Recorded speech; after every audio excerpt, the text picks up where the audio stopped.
Your team, there's that old saying, it's something like, your organization is set up, your team is set up to get exactly the results you are currently delivering. Okay? So if you're going to get different results, you have to do something differently. And when you look at the team, it may be you need to change team members. It may be you need to reorganize and focus on different things. Or it may be you just need to figure out how to behave differently with the same team. And I'll tell you about that in a minute. What it says, because you're pushing this out across an organization, is an individual's preference for work is as important as their ability. I'm going to show you here in a minute the kind of easy implementation methodology we use, which is envision, design, build, and operate. Envision where you want to go and why. Design what do you have to do to get there. Build the plan to do it, and then operate and manage. There are different people who get different levels of energy across all of that. If you're a senior, the more senior you are, when we do a profile, I'll talk about strategic profiling that we do on a team that says where do you get energy across that implementation matrix. The more senior people, the more square that is. I can do all of them in ability. The question is where you prefer to be. All right? I'm a brainstorming kind of guy. I'm heavy on the envision side of it.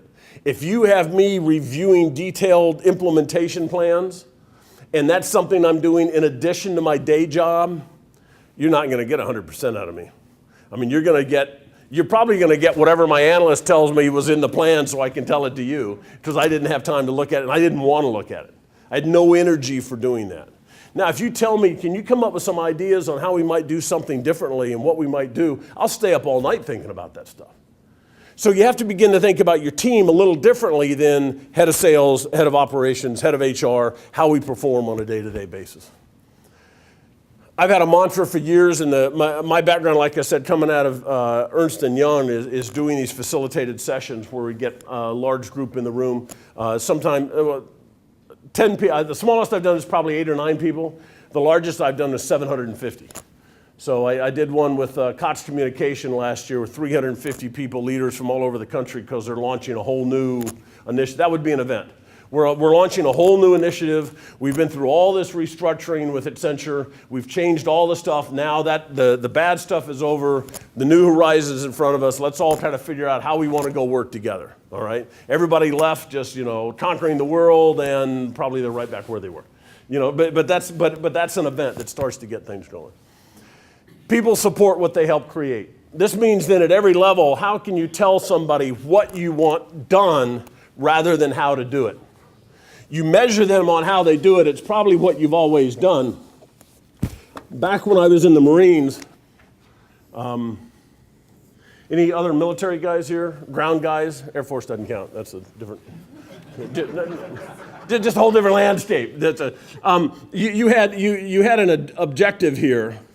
And what they used to say is they would tell you, here's the boundaries, and here's where you are, and I want you to go here by 9 o'clock. I want you to send half your guys here by 10. I want the other half here by 11. I want them to attack, and these guys support. And it was very much command and control. Report in every time. Let us know where you are. Manage it that way. In the fluidity of the battlefield today, and really starting back in the 80s, that kind of command and control doesn't work. So they went to something they called mission-type orders. And that order said, I want you to have this objective by noon. This is your right and left boundary. Here you are. Here's what you have to help you. You go figure out how to do it. So now the leader's mindset shifts from, I'm going to tell you how to do it and measure you doing it, to I've got to be figuring out what the boundaries are, what support you need, and what it is I really want you to do. And I'm not going to measure exactly how you get there. I'm going to measure if you get there and give you the freedom to do that. A cross-organizational initiative, something that's critical, requires that kind of thing, because you can't get, again, you're doing extra and the same, you can't get out there and measure how everybody's doing everything.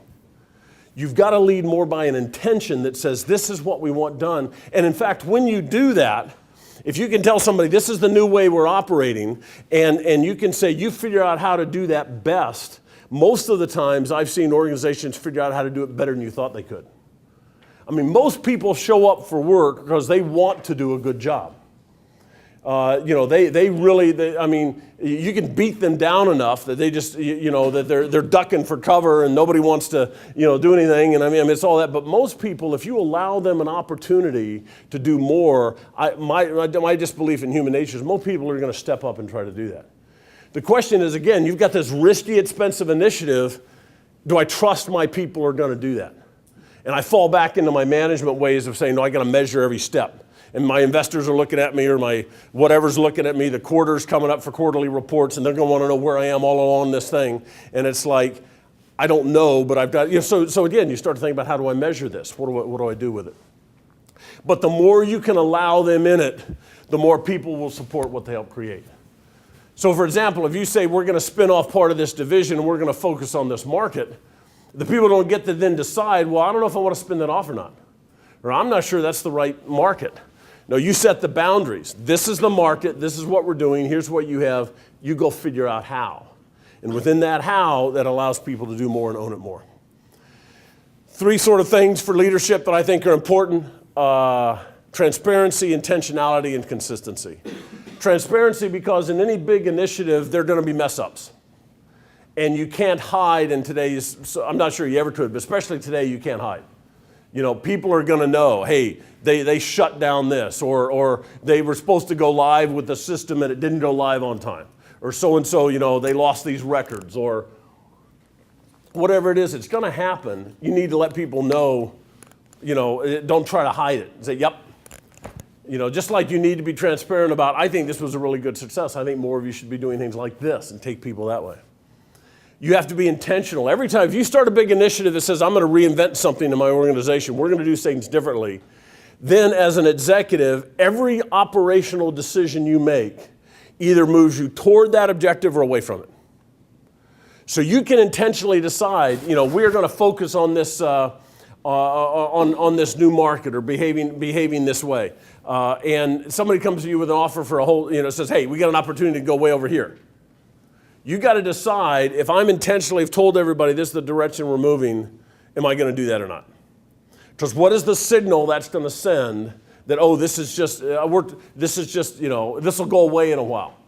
Worked with a large not-for-profit in the U.S., and the CEO of it is changing literally how they operate across the whole country, and their focus and what they do, bringing them back to what they were created to do. And for several years before that, the leadership there had tried different things, come out with some big initiative, and by far everybody in the field said, give it 3 to 4 months, it'll go away. That was their culture. If you just hang on long enough, they'll leave us alone. We can go back to doing what we've always done. So as a leader, you realize if you're really trying to shift something, in most organizations, that may be the culture, in which case you got an intentionality decision to make. Every decision I make is either going to continually say, no, this is what I said, this is what I mean. Did some work with Dr. Pepper a few years ago, and the CEO would go around and ask everybody, do you know what the values of the company were? There were like 4 or 5 of them. And of course, about the second or third plant he visits, the word gets out, the old man's going to ask about values, and everybody starts memorizing values. So they would be able to say, oh yes, the values are so-and-so, and he'd go, great. So tell me how you're living them every day. Or give me an example of how you put one into practice. It was a whole new, suddenly, if it was deer in the headlights before, it's like elephants in the headlights then. It's like, boss, how do we do this? But he was driving a level of change that said it's not going to be good enough to just know it or to check the box, but I want to know how it's being implemented. Lastly, this part, stress of a critical initiative is going to either it will show the strengths and weaknesses of your team, whatever it is. You're going to realize that somebody may be really good at this. And I'll tell you that the area this is most difficult in is when you have technical managers. They're very amazing technical experts, but they're not necessarily wide experts. And often, if you're in a technology kind of organization, they've risen to the top because they're the best technologists. Now you're asking them to do, and I don't want to talk about management and leadership, you're now asking them to do things that are beyond their strength in just the way they think. And now you've got a dilemma that says, I need somebody to do all this, but they're my best technical person. And you got to think through things like that. And you're going to realize, though, that person, if they're on the career path and they're growing, they've probably said all along they can do all of it. Lastly, just about us, just some other things. One of the things we say is a 2-year project fails, but 8 90-day projects succeed. You got to figure out a way to chunk this thing and get people focused on what it is and moving forward, because it's the only way to do it. And it doesn't mean, if I go back to this analogy, doing this and saying you have 90-day projects are not opposite of each other. 90-day projects are saying this is what the objective is, this is what you had and where we're going, let's check back in 90 days and see where you are. That really ties, I'll jump down here to this one about iteration, not linear progression. Iteration is the idea, if you came to me and said we wanted to do a strategy session, we want to decide our vision, our strategy, and tactics for the new year. And we have 3 days, and we want to get our vision on the first day, and our strategy on the second, and our tactics on the third. I'd say it won't work that way. Because what happens is you come up with this vision. You've probably all been in these kind of sessions. You spend all day, come up with a vision. It comes up with a vision statement, which is always one of the most painful things to try to create in a group. But so finally you get the statement. Then you start talking about strategy, and somebody comes up with an idea to achieve that vision. We should do this strategy, and you go, wait a minute, that strategy is different than what we said yesterday, so we can't do that. Well, if I'd known we were going to do that, I wouldn't have. It becomes a linear, you box yourself. Does that make sense? You say, this is my vision, therefore this is my strategy, therefore these are my tactics. What happens is you start thinking about tactics, it impacts your vision. So you have to be able to think of all of it. If I was going to do a session like that, day 1, we'd take a shot at vision, strategy, and tactics. Day 2, vision, strategy, tactics. Day 3, and it's refining it, not trying to linearly achieve it.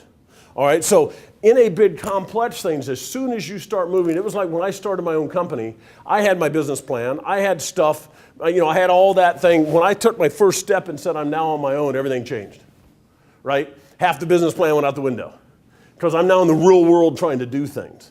It's the same thing with some implementation plan. You come up with this grandiose project management thing that you've paid maybe a consulting firm a ton of money to build for you, and the second week out, things go off the rails because they happen differently. And you've got to figure out how to keep that whole picture and iterate through it. For time, let me just a couple of things.